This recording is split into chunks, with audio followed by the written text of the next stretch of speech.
sa Camarines Sur. Mga suportadores ni Vice President Leni Robredo pinagpuunan ng batikuson si Congressman Joey Salceda. Ninulita sala ang pagpili niya kay Sara Duterte ta siya Bicolano dapat magsuporta siya kay Vice President Leni Robredo.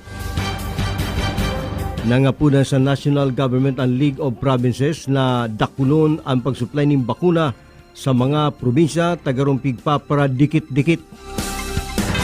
Pigsugo na kan LTFRB ang mga basis na mabiyay sa Bicol pa Manila, Manila to Bicol na magsunod na sa sarong guidelines para man libre nang makarulunad ang mga pasero sa mga bases. Mga Pilipino duman sa Israel pinag-aasikaso ng ilipat kan gobyerno alagad ay makalusot-lusot ninuli sa nagrurulupadan ng mga bomba. Pinakainot asin modernong search and rescue base ikinagna duman sa Siargao kan gobyernong Pilipino. Sa iba pang bareta man sa Lado International, 33 na Palestinian angadan sa sarong missile attack kasubanggi. Ang Pilipinang panlaban sa Miss Universe day nakaiba sa top 10 asin day ng pag-asang mag-ining Miss Universe. Mga artista na ngapuda na ning tabang sa nasulong Philippine General Hospital. Yan ang mga headlines atod sa karambot kan Rice Coffee 14-in-1 plus 1. Sunrise ang sasalubong sa inyong umaga, pampasigla at pampasaya. Sabayan natin ang sunrise. Come on, get up and rise. Rice Coffee para sa kalusugan. Rice Coffee 14-in-1 plus 1. Rice Coffee puro-puro ang sangkap. Rice Coffee, enjoy ka na, healthy pa. Rice Coffee sa morning, Rice Coffee sa evening, Rice Coffee any time of the day for a healthy family. Okay, FM. Gusto ko, okay ka.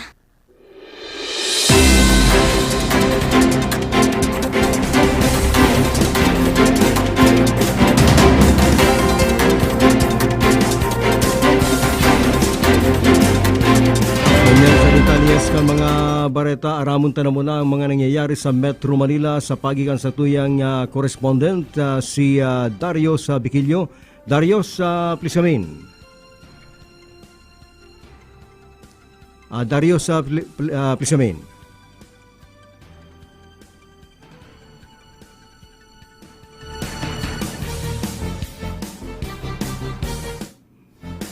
Mientras na pinagalat si Darius, mag-signal ka na lang Darius kung ready ka na. Apunan na muna si Carlo Baldosa, please amin. Sarong persona ang naaktuan na nagsisinggot ng illegal na droga, ini nangyari kang sugma dyan sa barangay Santa Cruz da Dignaga. Kan sarong police trainee ang maaktuan, kung makaakto sa indas, mantang ini naglaog sa abandan at abandonadong harong, kasi na mahiling na nagsisingot ng illegal na droga ang sarong Alan Paul Bermudo y Carcido, 27 anyos, sarong fish vendor, kang Zone 3 Marupit, Kamaligan, Camarines Sur, mantangan kaibanan kaining si Jesus Nazareno, ang nakadulagman.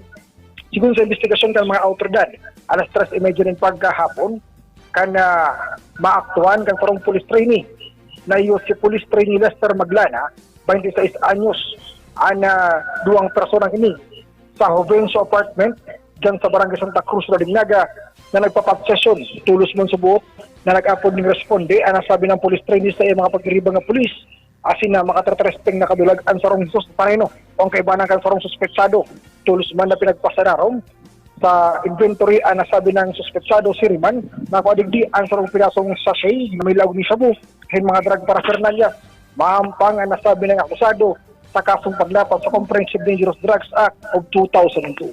Dagdag na impormasyon. So 97.5 okay FM, ini si Carlo Baldosa, gusto ko, okay ka. Ngunyan na balikan ta si Darius Bigilio. Darius, please amin. Darius, please amin.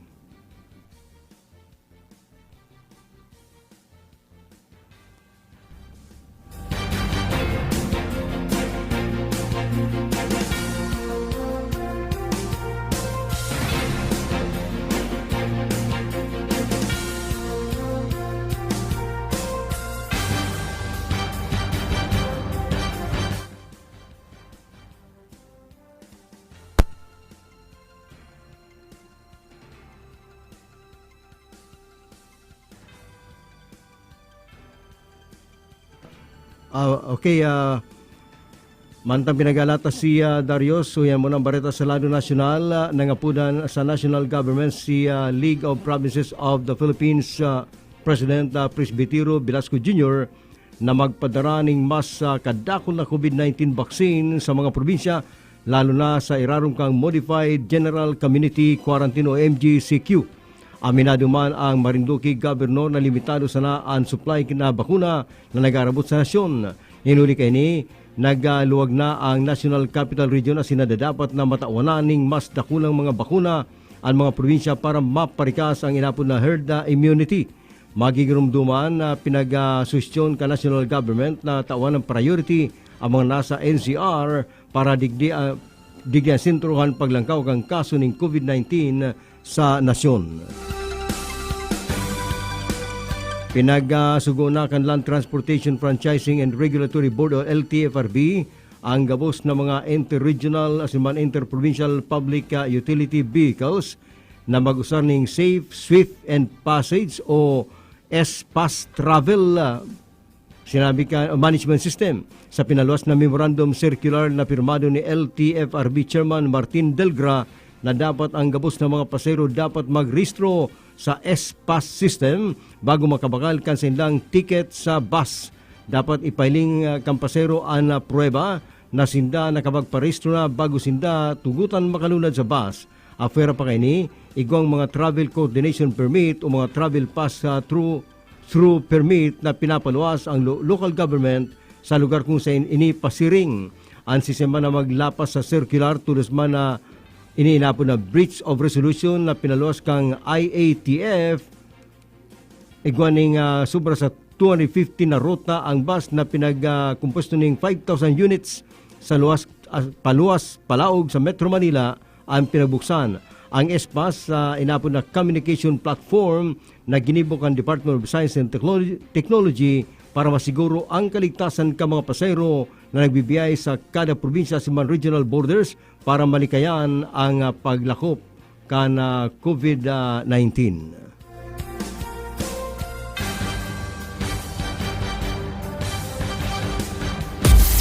Okay FM. Gusto ko, okay ka.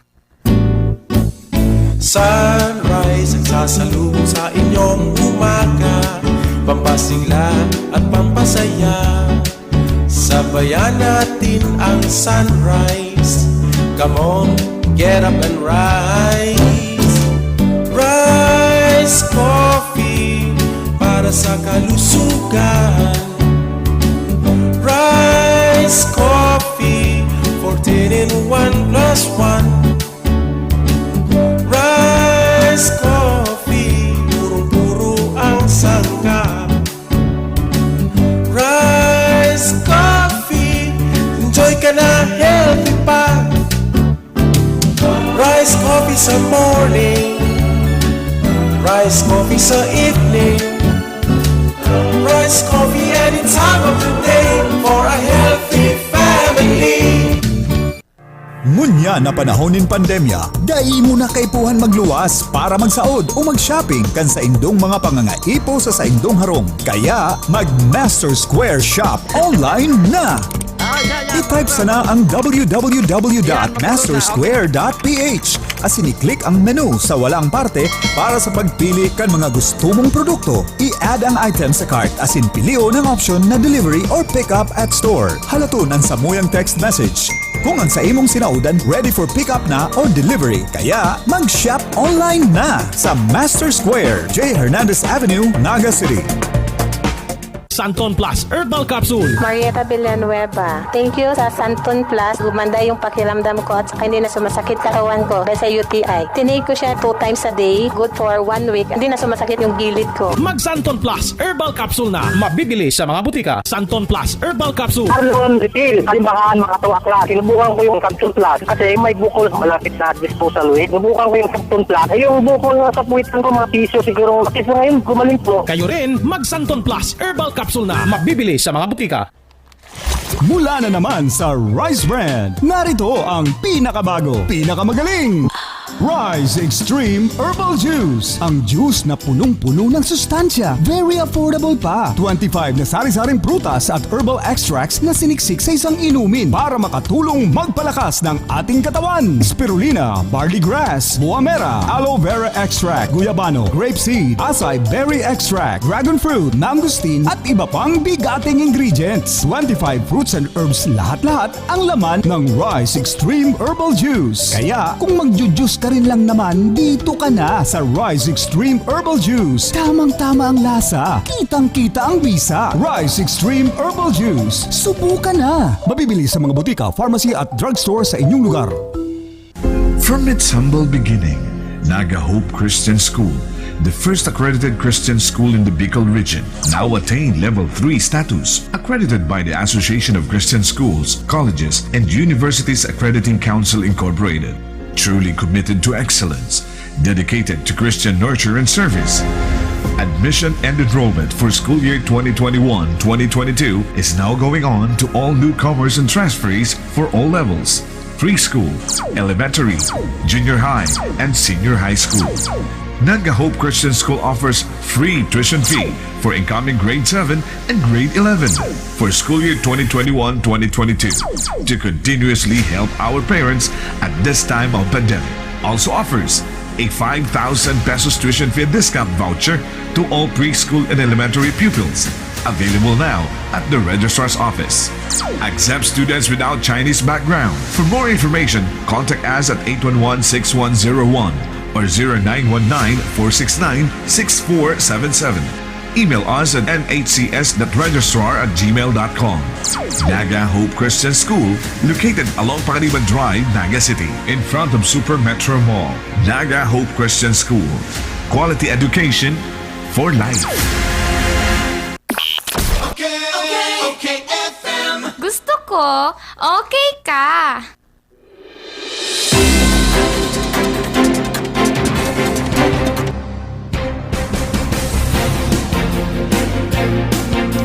Oras ngunyan 17 minutos makagang alas 12 na pagkauto ang oras sa tudyan sa kanabot kang Cabral Bicolandia Supermart at manyang kang DMSQ siramagang orinal na Master Square. Pareta pa haliduman sa Metro Manila, nasa linya ang satuyang Manila correspondent Darius Biquillo. Darius, please amin. Salamat Bert, nagsugo na ni mahiwas sa sinhararom na investigasyon si Mayor Edwin Olivares kanda siyudad kanda Paranaque sa nangyaring pagsilibrar kanda piyesta sa barangay Baclaran sa San Peter nga siyudad. Kasudma halos nagkaigwanin pagteripon sa pahikan na mga video okay asin iba pang mga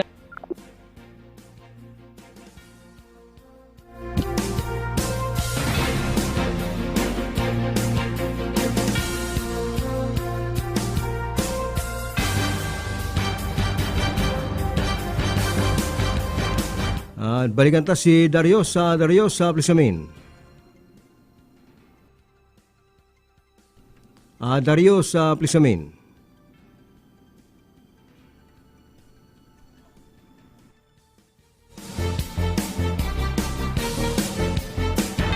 Naputol ang linya kan sa tuyang Manila correspondent kaya padagos muna kita sa iba pang bareta lokal. Nasa linya si Ernie Marfil, please amin. Dahil magtotoo na, grabing pagkasimit-simiton ka mga taga Cebu. Yan ang bakit napiktawan doon. Ngunit na pagkaga sa interview, kay Kapitan na Joseph Sia, ang punong barangay, kan barangay Cebu sa Banuan ng Lima na nag-viral sa FB o sa social media, ang Cebu da mga mahabon. sigun ki Kapitan Sia ang sa base sa ng investigasyon 7 man sa nakataho dahil man subot na panin na naiuan na silag duman sa piga post na video sa medyo ganito ki Kapitan Sia ang sinambitan mga responding persona ang anas din na nakaulay at tinalat niya na lang kung may complaint ang sinambitan kag sa diri kan kumpanya na soft drink na yun nag-report na nahakunan na nakul siya nagpahayag na man kaya bitbit sinambitan ako kahon kung na igon darang pinakul ito nakasa ng sa pagkataw or bakit isigun siya totoo na mahabon sabi man na ang driver na kung may mga damage na ang soft drinks speed na kung anon kaya ginibo ka na kakapiran meron na mga nakakapirang soft drinks ang manuaan in Cebu naghugas na ang kamot mantag dahil man totoo ang akusasyon kasi nagpost sa FB na mga parikit ang sinabitan mga taga Cebu. Yan report ako sir na gusto ko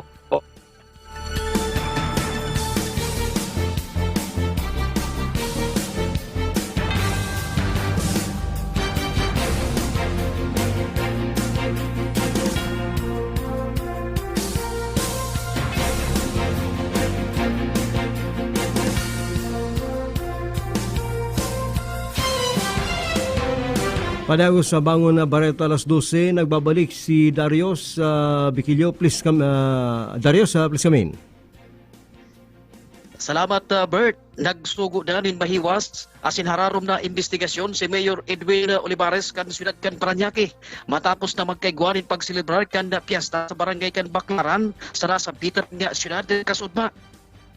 Ang Metro Manila na nasa iraron pa kan General Community Quarantine bawal ang anumang klaseng pagtitiripon araw kan mga piyesta, birthday party, kasalan, asin iba pa. Alagad kasudmaan mga residente sa nasa pita ng barangay, buwilong marin nagpara kurupa-kupa, asin na nagurugmang intero sa paagikang pagbayli, asin man mga video okay. Bagay na interong ikinamaldi, kang naunat pita ng alkalde kang siyudad kan Parañaque.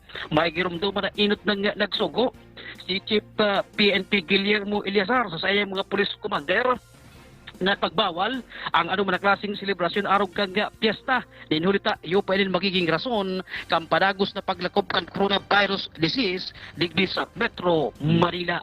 Dagdag na bareta para sa 97.5 OKFM ang Radyo Balansyado. Darius Bikilio, gusto ko okay ka.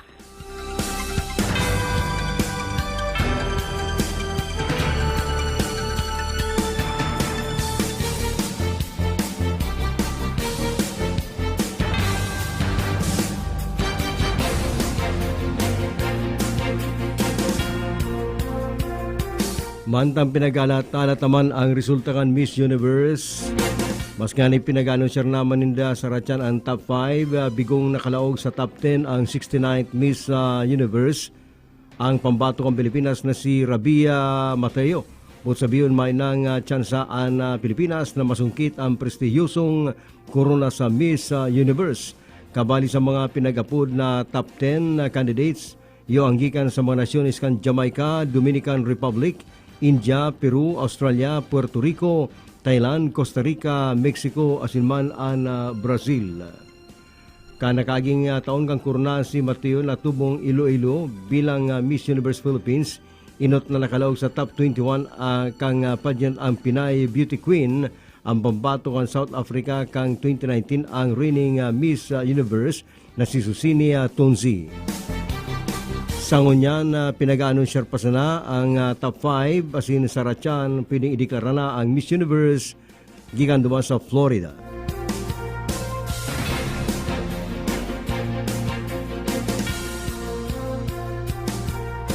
Dahil pananggad pinagsasara ni Vice President Leni Robredo ang posibilidad na magdalagan ini sa lokal na posisyon.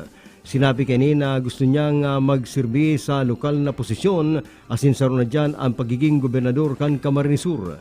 Dagdag pa kani na mas naaakit iyo ang maging lokal na opisyal linhuli man sa nakatutok ini mismo direkta sa mga tao.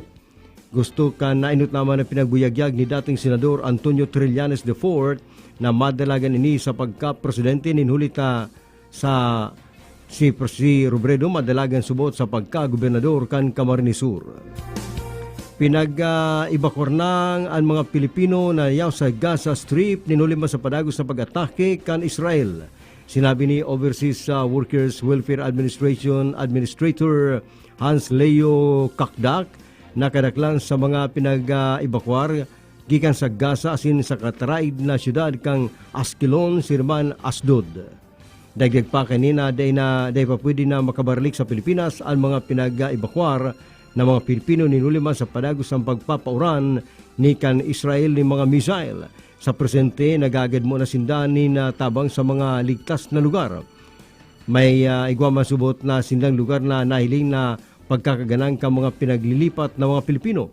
Grabe man ang pasasalamat kang OWA na may mga Pilipino ang nadadamay sa padagos ng pag-atake ka mga Israeli as yung mga militanteng grupong Hamas.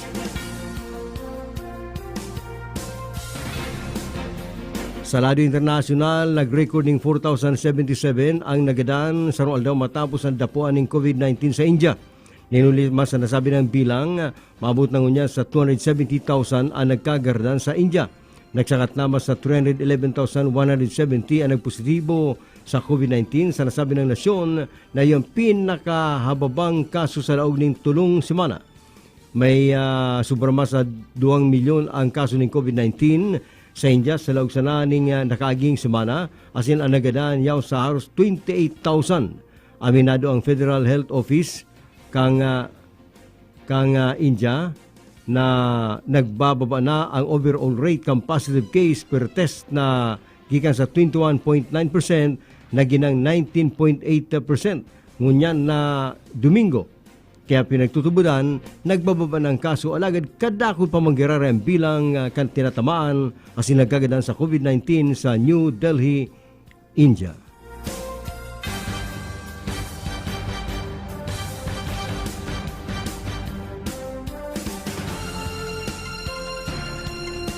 Sa iba pang bareta sa lado internasyonal, ganan ang 2 katao mantang kadakol na irido kan magbigay ang mga tinutukawan kan mga tao sa pinagtugdok na synagogue sa North Jerusalem.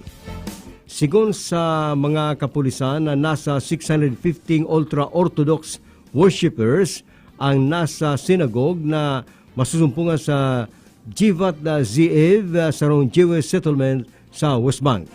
Pinag-iibo naman ang seremonya sa pagpupunggang Jewish holiday kang Shabbot base sa investigasyon na biglang nagbigay ang pinagtutukawan ka mga tao asin nadatugan ang iba pa. Dahil man mababa sa 60 katao ang idinalagan sa hospital. Gadan ang 33 na Palestinians kabali ang tracing aki sa Gaza ninulima sa rocket attacks na pinagibukan Israel. Ninulima sa pangyayari, nagpako na sa 181 ang kainturuan na nagadan, asin 52 digdi ang mga kaakian. Gikan mas sa pagsiklab kang labanan bagpumpa ka nakaaging Lunes. Nagdadakulman ang mga world leaders na nangangapunan sa pagpundok kang karibukan kan duwang nasyon. Nainutlamang pinagsarakan na Israel sa pagiman kan missile attack ang sarong building sa Gaza City, kung saan nagdadagos ang mga US Associated Press asiman Qatar-based Al Jazeera Media Operations.